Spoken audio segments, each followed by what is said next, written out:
I don't want a man who still has a mother in his life. No mother-in-law wahala. There was a woman everyone knew as Mama John.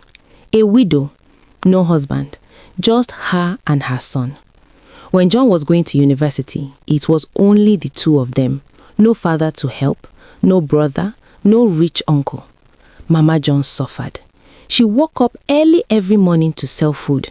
Sometimes she made profit, sometimes she didn't. Some nights she slept hungry so her son could eat. Anytime John was going back to school, Mama John would try her best. She would put money inside his hand. Manage this one, she would say. She would pack food for him, dry food, soup, anything she could afford. And John would hold her hands and promise, Mama, don't worry. When I finish this school, your suffering will end. I will take care of you. I will put you in a good house. You will eat well. That promise was what kept Mama John alive. But while John was in university, he met a girl. Her name was Precious. From the beginning, Precious was very clear. I don't like mother-in-law wahala, she told him. I don't want a man who has parents. I want peace in my marriage. John laughed it off at first, but love can make a person blind. As time went on, Precious became serious. If we marry, your mother will not come to our house. No visiting, no staying. I don't want her around. John knew it was wrong, but he loved Precious too much, and he made a promise he should never have made. My mother will not disturb us. She won't come to our house. I will handle it. That was the day everything changed. Mama John didn't know. She was still suffering, still praying, still believing her son's promise. Years later, John finished school. He got a job. He married Precious. Mama John smiled that day. She thought, my suffering has ended. She didn't know that marriage would erase her.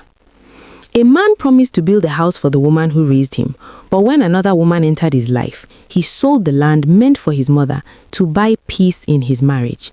Why do some women hate mothers-in-law, knowing they will become one tomorrow? Is love a reason to abandon sacrifice? Should a man ever choose a wife over the woman who gave him life? After the wedding, everything changed. At first, Mama John didn't notice. She thought maybe John was just busy with his new life. When she called, the phone rang. No answer. She tried again later. Still no answer. When John finally picked up one day, his voice was cold. Mama, I'm busy. I'll call you back. He didn't. Days turned into weeks, weeks into months. The money stopped. The food stopped. Even greetings stopped. The same son who used to call every night now acted like his mother didn't exist. Hunger pushed Mama John to try again. One morning, she dressed simply and went to her son's house. She stood at the gate for a long time before knocking. Precious opened the door. She looked Mama John up and down and frowned. "What are you doing here?" she asked. "You didn't call before coming." Mama John's voice shook. "I just want to see my son." Precious folded her arms. "You can't just come here anyhow. This is my house now." At that moment, John came out. Mama John's heart jumped. "My son!" But John didn't smile. He stood there, silent, looking uncomfortable. Precious spoke again, loud enough for him to hear. "I told you I don't like this kind of thing. I don't want mother-in-law problems." Mama John turned to her son. "John, I haven't eaten since yesterday," she said quietly. "I was hoping you could help me with something small." John looked away. "I don't have money now," he said. "Things are tight." That lie cut deeper than hunger, because Mama John knew if it was Precious asking, he would find money. She nodded slowly. "Okay, my son." She turned and walked away.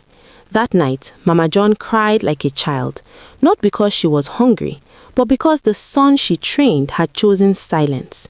She remembered his words, "Mama, your suffering will end. I will take care of you." Now she was old, hungry, forgotten, and Precious. She visited her own parents every month. John followed her happily, with gifts, with money, but his mother erased. A tree rejected its roots because new leaves were more beautiful. But when the storm came, it was the roots that could have saved it. Is marriage an excuse to abandon your mother? Can a woman destroy a home without raising her voice? If your son treats his mother this way today, what will he do to you tomorrow? Episode 3 is coming, and this time, Mama John's tears will speak. Follow, like, comment. This story is for every mother whose sacrifice was forgotten.